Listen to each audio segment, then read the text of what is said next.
লাতিন আমেরিকার আকাশে নেমে এসেছে অজানা আতঙ্ক।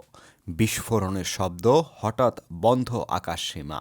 আর তার মাঝেই মার্কিন প্রেসিডেন্ট ডোনাল্ড ট্রাম্প বিস্ফোরক দাবি করেছেন। ভেনেজুয়েলায় যুক্তরাষ্ট্র সফল সামরিক অভিযান চালিয়েছে এবং দেশটির প্রেসিডেন্ট নিকোলাস মাদুরোকে স্ত্রীসহ আটক করে দেশ ছাড়িয়েছে। শনিবার নিজের মালিকানাধীন সামাজিক যোগাযোগ মাধ্যম ট্রুথ সোশ্যালে দেওয়া এক পোস্টে ট্রাম্প এই চাঞ্চল্যকর তথ্য নিশ্চিত করেন। তিনি বলেন, যুক্তরাষ্ট্র ভেনেজুয়েলায় বৃহৎ পরিসরে একটি সফল অভিযান সম্পন্ন করেছে। এটি মার্কিন আইন প্রয়োগকারী সংস্থাগুলোর সঙ্গে যৌথভাবে পরিচালিত হয়েছে। বিস্তারিত পরে জানানো হবে। পোস্টে আরও জানানো হয়, স্থানীয় সময় শনিবার সকাল 11টায় ফ্লোরিডার মার-এ-লাগোতে এই বিষয়ে সংবাদ সম্মেলন করবেন তিনি। তবে ঠিক কিভাবে, কখন এবং কোন প্রেক্ষাপটে এই অভিযান পরিচালিত হয়েছে সে বিষয়ে কোনো স্পষ্ট তথ্য দেননি ট্রাম্প। আর এখানেই জন্ম নিয়েছে রহস্য। এর কিছুক্ষণ আগেই ভেনেজুয়েলা সরকার এক আনুষ্ঠানিক বিবৃতিতে অভিযোগ তোলে, যুক্তরাষ্ট্র দেশটির একাধিক রাজ্যে বেসামরিক ও সামরিক স্থাপনায় সরাসরি হামলা চালিয়েছে। তারা একে স্পষ্টভাবে সামরিক আগ্রাসন বলে আখ্যা দেন।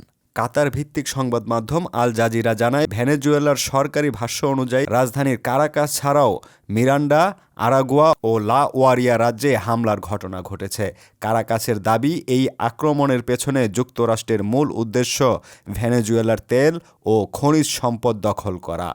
তবে এই প্রচেষ্টা কখনোই সফল হবে না, এমন হুঁশিয়ারিও দেওয়া হয়েছে বিবৃতিতে। পরিস্থিতি দ্রুত নিয়ন্ত্রণের বাইরে চলে যাওয়ায় প্রেসিডেন্ট নিকোলাস মাদুরো, যার আটক হওয়ার দাবি ট্রাম্প করেছেন, সারা দেশে জাতীয় জরুরি অবস্থা ঘোষণা করেন, যা এই পুরো ঘটনাকে আরও ধোঁয়াশাপূর্ণ করে তুলেছে। এদিকে অ্যাসোসিয়েটেড প্রেস জানায়, কারাকাসে ধারাবাহিক বিস্ফোরণের খবর পাওয়ার কিছুক্ষণ আগেই মার্কিন ফেডারেল এভিয়েশন অ্যাডমিনিস্ট্রেশন ভেনেজুয়েলার আকাশসীমা ব্যবহারে মার্কিন বাণিজ্যিক বিমানের ওপর নিষেধাজ্ঞা জারি করে।